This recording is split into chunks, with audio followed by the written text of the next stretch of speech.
You ask Tiger to solve. This deals with linear equations with one unknown. The final result is b equals -22. Let's solve it step by step. Simplify the expression. Group like terms.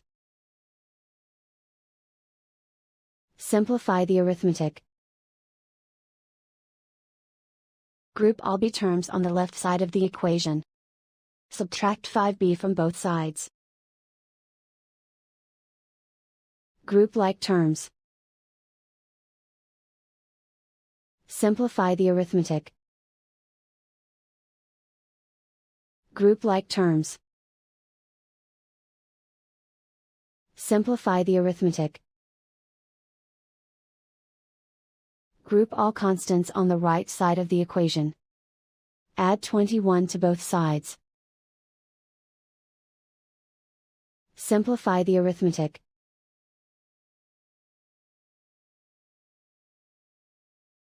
Convert the b into a positive number. Multiply both sides by -1. Remove the ones. Simplify the arithmetic. And so the final result is b equals -22.